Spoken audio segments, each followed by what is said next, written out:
You're listening to the Life Coach School podcast with Brooke Castillo, episode number 486. Welcome to the Life Coach School podcast, where it's all about real clients, real problems, and real coaching. And now, your host, Master Coach Instructor, Brooke Castillo. Hey, my beautiful friends. How's it going? I'm in Chicago right now. I'm at the Peninsula Hotel, which is gorgeous, looking out at the city. And I have the entire children crew with me. I have all the boys and all their friends.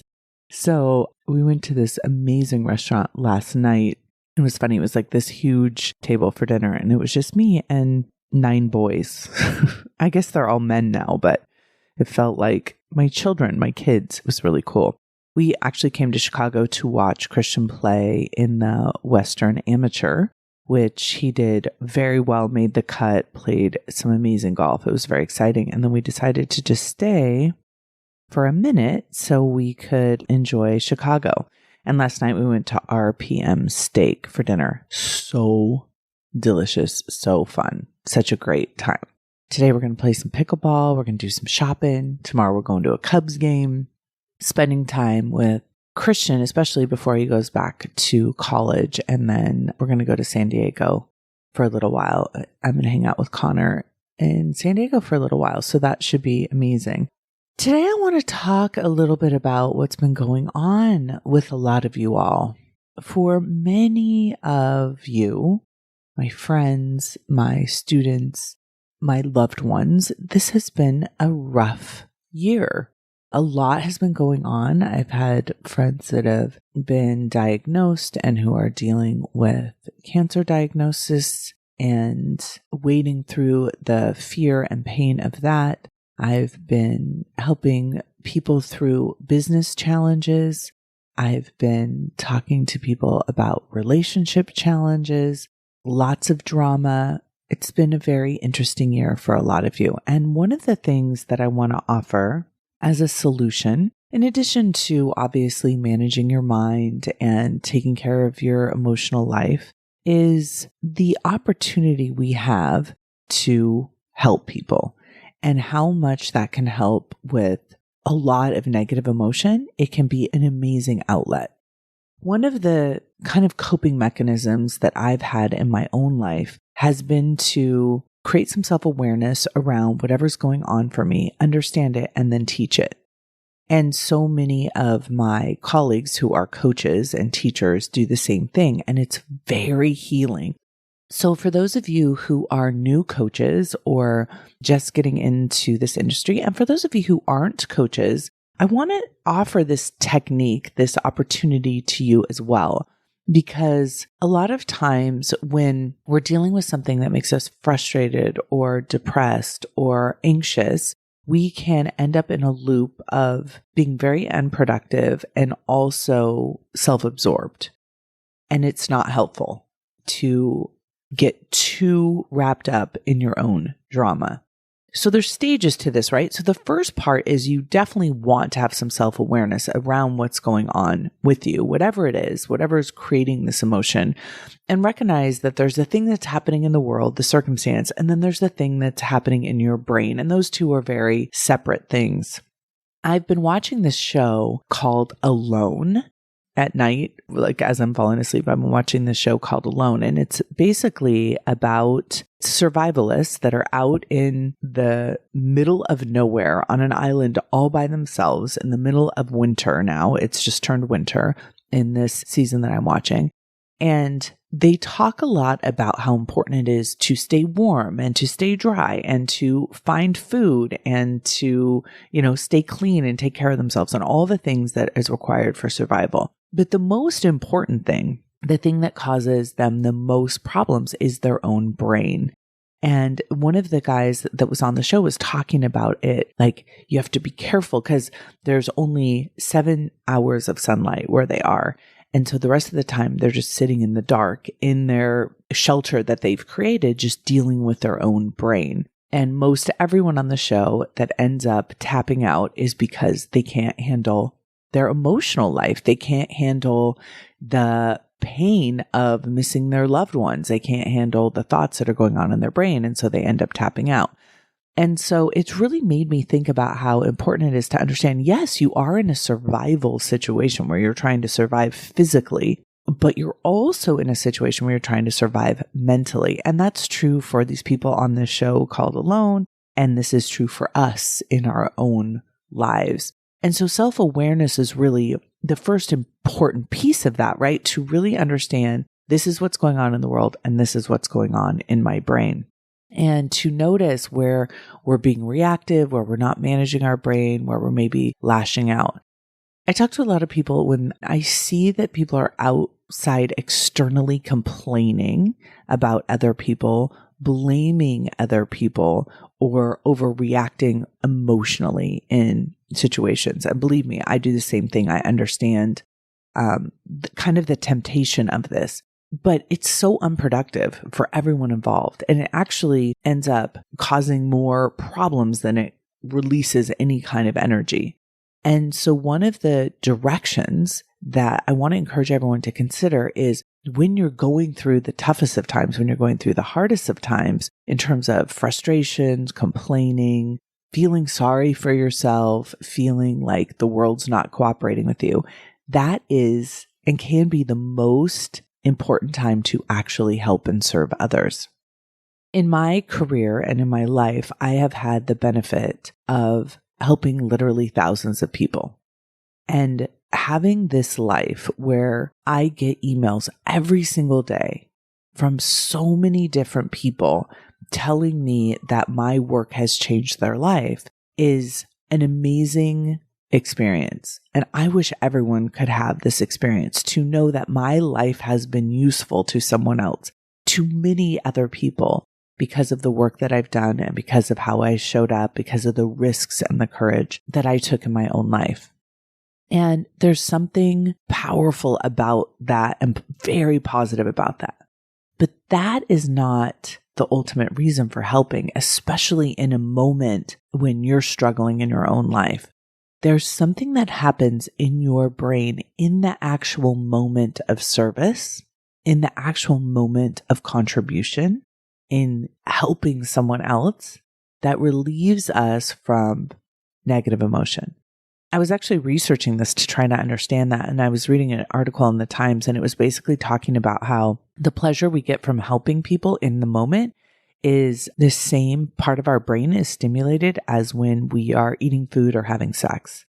It's this hardwired altruism that we have within our own brain that actually gives us pleasure when we offer up our own usefulness, our own contribution, our own power to another human being.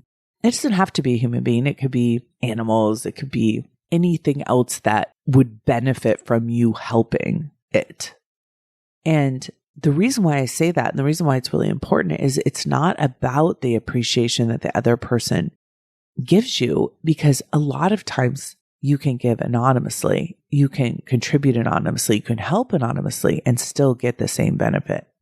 I've talked about this in previous podcasts, how I think there's so much power in true giving with no expectation in return. And it's really important when you want to utilize the opportunity to give and the opportunity to help other people as a way to maintain your own well-being, that you aren't trying to get anything in return for that helpfulness, for that usefulness. So I have some questions that you can ask yourself that might help you in this moment. So if you are feeling frustrated, angry, anxious, if you've gone through a failure, if you're feeling inadequate, you can ask yourself this simple question, which is, how can I help? What do I know that can help others? And what do I have that can help others? When I answered the question of have, for me, it's two things. I have time and I have money that I have available to be able to help other people. I also know a lot about mental health, and I know about brain management, and I know about emotions, and all this knowledge in my brain is another way that I can help contribute. So as I ask the question, how can I help? And I come up with these answers. Well, I have a lot of knowledge that I can help people with their mental suffering. I have time that I can contribute to other people who maybe don't have as much time or who need my time as something that can help them. And I have money. I have a lot of money where I'm able to help a lot of other people in areas where they need financial support. In just the asking of that question and the answering of it, I feel a sense of empowerment. I feel a sense of being able to be useful in this moment to someone else, to another human being, and not so caught up in my own emotional cycles, my own emotional drama. So even if you just do that, ask, how could I help? The next question, who could benefit most from my help? Who can I help right now? Sometimes the help could just be literally opening the door and holding it open for someone, helping someone get to the front of the line, helping someone carry something. It doesn't have to be this huge, altruistic, deeply meaningful thing. You could literally just go out into the world for an hour with the sole purpose of helping people. After that 1 hour, you will feel different. If you are a life coach, if you are a service provider, if you are someone who has signed up to use your life to be of service to others, to help other people with their minds, to help other people with their lives, first of all, my hat is off to you. I honor every single one of you who are choosing to be a life coach. But sometimes when you're out there and you're maybe working for someone else and that's challenging, or you're trying to build your own business and that's challenging, it's easy to get caught up in blame and complain and mental suffering around it.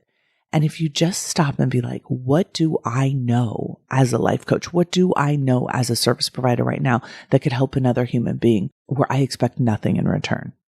That is what this podcast has been for me in many ways, is showing up many times when it's inconvenient, many times when I don't feel like it, many times when I'm grumpy or frustrated or mad or I've just screwed something up. And I show up and I deliver this as a service, right? As a contribution, as my way of being useful. And I always feel better when I'm done. Now, there's many times that I love doing the podcast. I'm excited about the topic and I show up and I can't wait to talk to everyone.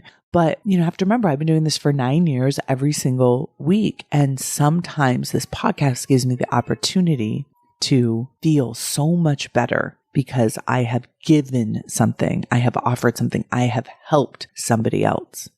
Think of what in your life that is super small that you could use to help someone, and think about the big things that you could do to help someone.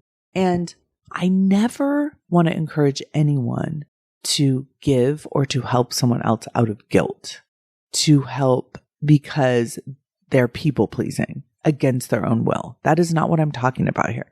I am talking about a pure offer of help that will provide you with brain stimulation of altruistic pleasure to have given to someone. And when you are running a business or when you are in a job, it is very easy to get caught up in trying to, I will create this amount of work and I'll get paid this amount of money, and forgetting the bigger purpose of why you're doing the work. For those of you who maybe work in a corporate job or you work for an employer, and whether you like the employer or you like the job, doesn't actually matter when you ask this question. How can I help anyone in this job right now in this moment? How could I be of service? How could I contribute in a way that maybe is unexpected, that maybe is needed but not warranted by you? How could you show up and help in that little way? And pay attention to your emotion around it. Pay attention to that contribution. And it doesn't have to be all day, every day. It can be just a moment where, okay, I'm feeling down, I'm feeling sorry, I'm feeling pity, I'm feeling frustrated, I'm complaining. How could I help someone? What can I offer here right now? For me, one of the most powerful ways that I like to help people is I like to help people succeed. I am committed to being an example of what is possible in my own life so I can show people what they could do and what is possible for them by me overcoming all my own obstacles. But then I also really want to help coach people and talk to people in a way that helps them understand their own mindset around what's holding them back from succeeding. I just recently had a conversation with a young friend of one of my kids' friends, and he just had like a very negative mindset, just a very downtrodden kind of, I won't be able to make this work. This is too hard. Brooke, you can do this, but I can't. I'll never be as successful as you. That kind of just negative spiral that we sometimes get in, don't even realize that we're in. And we never want to coach anyone against their will. We never want to offer advice to anyone or help them fix their mindset if they don't want you to. But if they do, if they're looking for support and they're looking for help, it's one of the greatest opportunities that I have to understand the human brain and to understand thoughts and how much they can hold us back or serve us. And so just in that moment, offering a different perspective, offering a different way of looking at the world without making anyone feel bad for how they are currently looking at it can be a super amazing way to feel powerful, to feel useful, to get what some of these articles have called the helper's high. And not like, oh, look how great I am, how much knowledge I have. That's not what we're talking about here. We're not talking about pumping ourselves up by someone else's need, but we're talking about offering help, reaching out and offering a little bit of help where we can. I love to help people feel better in any way that I can, and by helping them look at their own thoughts and see them in different ways so they can feel better about themselves, about their lives, about what's possible for them. I love to help people evolve, and I love to help people make the contribution. And this is right in line with what we're talking about today, is when you make a contribution, whether it's a simple moment of kindness, a simple moment of help, you are going to see yourself in a useful, more powerful way. I am here not just to sit over here in my own corner of misery and feel bad for myself or about myself, but I am here and I am useful and I can make a contribution and I can give what I have in this moment. And that is going to give you a shift. It's going to give you a perspective. It's going to give you a way of showing up that maybe you haven't been doing. When I have been at my most downtrodden, my most discouraged, my most self-loathing, self-hatred, when I have asked myself, what can I give in this moment? I recognize in myself that altruism that we all have, that worthiness that we all have, that we are wired to do, just that one moment.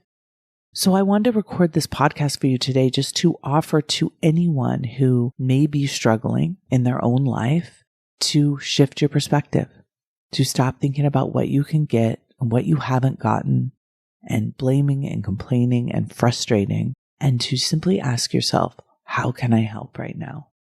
How can I help for a minute, for an hour, maybe for an entire day? Maybe I go volunteer somewhere. Maybe I donate something. Maybe I give money to someone. Maybe I do it all anonymously. And do it from your heart. Don't do it from a sense of obligation or guilt or it won't work, but do it from that truest part of yourself that needs to get out of your own head and stop focusing on your own self and stop spinning around in that energy and go out into the world and help the people. Don't expect anything in return. Just help the people. Have a beautiful week, everyone. I'll talk to you next week. Bye-bye. Hey, wait, don't go. I have another example of awesome starting right now. Enjoy. Hey, y'all. This is Brig Johnson, and I have another interview to present to you. And this time it's with another good friend of mine's, Jennifer Dent Brown. Say hello. Hello. Hello. Thank you for inviting me to chat with you, Brig. Okay.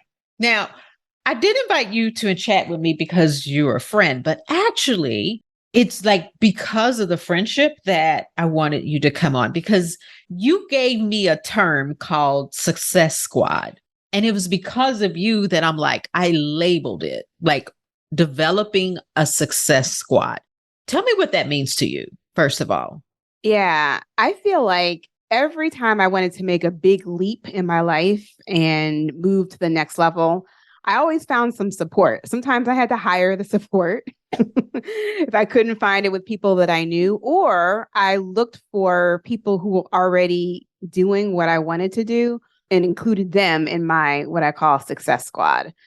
So it was only natural that you and I became part of each other's success squad as we started coaching around the same time and have grown our coaching businesses together. Yeah.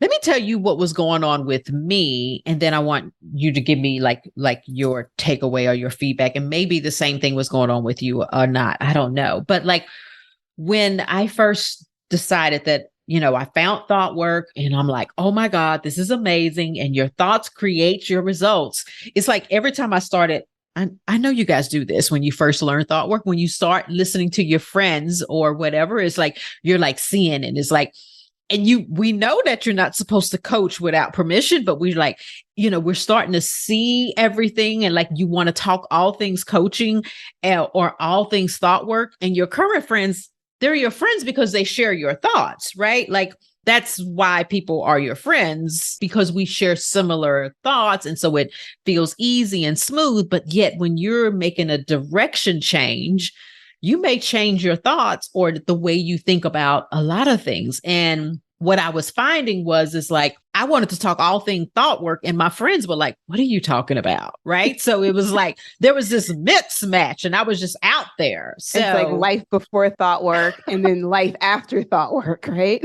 Right. It's like, and like, it's this new thing for you. So you just want to talk about it. And then when you start applying it to something like you and I were doing, which is growing a business, then those conversations become even more important. Mm-hmm. And so tell me what you think about it. Like what came up for you with the importance of a success squad?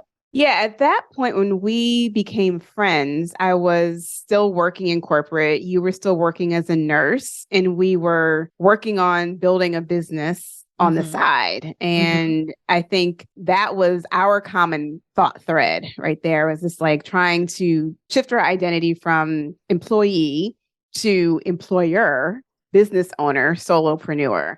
And I think that's what bonded us together. And so we were able to have those conversations, you and I and other people who are coaches on the Success Squad. We were able to have those conversations about what was happening with our old friends and what was happening with our business and our dreams and who we wanted to help and all of the things that those conversations that we couldn't have with our friends' life before coaching or life before thought work.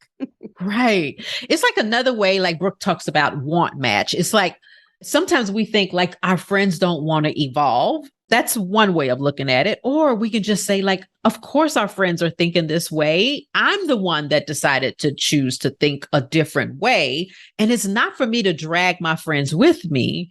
But if I still have that desire, then I get to feel that want match of what I want to talk about and not burden my friends with like, but I want to talk about this. Yeah. And you still, it's not like you left your old friends. We're still friends with our old friends, life before coaching, right? We're still friends with them and they meet a need that my coach success squad doesn't meet. Yeah, totally. It's like, you just get to like, I love it because it's very empowering. Instead of being frustrated in your current friendships or whatever and asking them to do something that they don't want to do, like you get to allow them to be where they are. And then you get to like, but I want to talk about this. Then you go create another success squad. And so when you said success squad, like it's something that you created, I'm like, yes, that's it. That's what I did. Like, what do you think is the impact, though, of that for you? Because I know you incorporated that into your coaching now, too. Yeah. So that was something that I actually teach within inside my weight loss program. I'm a life and weight loss coach. And one of the things that I was seeing with the women that came to me that wanted to lose weight is that they had failed so many times with past diets. Like they would just try to lose weight in secret. And that didn't work. I mean, I tried to do the same thing too. You just want to walk into the party and be like, look, I lost 30 pounds. Right. But really, weight loss becomes easier when you have a community supporting you, when you have your success squad. And so I talk about the importance of having a coach, which is me, on your success squad as you're losing weight. I talk about the importance of having community, right? The other women in the group on your success squad as you're losing weight. Like, we're all in this together. We're all here to support one another. And I think that makes such a difference, because when you're trying to lose weight on your own and your old friends and your old family members, they've seen you like try it and fail, try and fail. And you're going to be like, oh, I'm trying to lose weight again. And they give you the side eye. Like, yeah, they offer, that's going to work. They offer you the same thoughts that you used to do, as opposed, and they're not supposed to offer you anything else but what they are going to offer. Right. Right. So if you can't find that support in your old life or your old community, then let's just build a new community. Let's build this new success squad. And I find that that's really, really effective when it comes to weight loss. Yeah, it's so much more empowering to think that you could build your support, like you can build that and go actively create that as you go on, like in using this new tool that we found called the model and thought work and everything. And you can allow your friends to be, and like they're still your friends, like you still love them and everything. Matter of fact, I think I show up better now with my friends because I'm not asking anything from them. I just get to be me. And I love that. Yeah, and I agree. Yeah, totally. And for me, it's like, there's so much, a coach is great. And I love the fact that we have Ask a Coach, and I have like my 20-minute sessions and go talk to my coaching there. But then there's those conversations with friends. And I think we forget the importance of that. And like, deliberately creating a success squad, I think, is one of the things that we can do. Mm-hmm. And think about it. Like, when we first learned thought work, it was very exciting. Yes. And you wanted to be able to share that excitement with someone who understood. Like, is that right? a thought? Right. How are you feeling about that? It's like, and it's just like you wanted to share that moment and that experience with someone who's going in the same direction as you. Right. And there's nothing wrong with that. Like, we get to understand that and like really relish in that excitement, but also not beat our current friends upside the head. Like, well, you know, that's just a thought. And they're looking at you like, would you stop talking about thoughts, please? Come on, y'all. I know you guys have had these interactions with your friends, and it's like, you're like listening to them and going, that's a thought. That's a thought. That's a thought. Or your spouses. Right. Yeah. But I think that takes the frustration out of it, or the load off of it, when you create intentionally a success squad that you can talk about it. Then you're like talked up, and there's no like, okay, how you doing, honey? Any last words for you? And please tell people like how to get in contact with you. You are an amazing weight loss coach. And how do you help people stop dieting forever? Thank you. Last words would be, don't be afraid to go and ask someone to be on your success squad. Yes. Don't be afraid. Just say, hey, we're doing this thing together. You want to have a coffee chat? Do you want to, can I call you sometime? I know Brooke is like the master of creating new relationships and creating new friendships. So, follow in her footsteps and create your own success squad. And it's fun. It's so much fun.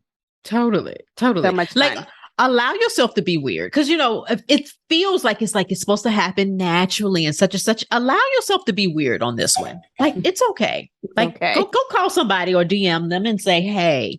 Yeah, because you were a little weird in the beginning when you put me on your success squad. You would just keep calling and calling. And I was like, oh, she's calling again. Yep. That's right. Because I want to talk about all things thought work. All love now. Yes. But I am a life and weight loss coach, Jennifer Dent Brown from jenniferdent.com. I help women get off the weight loss struggle bus and help them learn to stop dieting forever. And they do that through creating a success squad. Yes, me on the success squad. That's what I love to do. All right. Thank you so much, Jennifer. Thank you, Brig. I love sharing our little insights to creating a success squad. And yes, I am that friend that calls all the time. All right. Bye. Hey, if you enjoy listening to this podcast, you have to come check out Self-Coaching Scholars. It's my monthly coaching program where we take all this material and we apply it. We take it to the next level and we study it. Join me over at thelifecoachschool.com/join. Make sure you type in the THE lifecoachschool.com/join. I'd love to have you join me in Self-Coaching Scholars. See you there.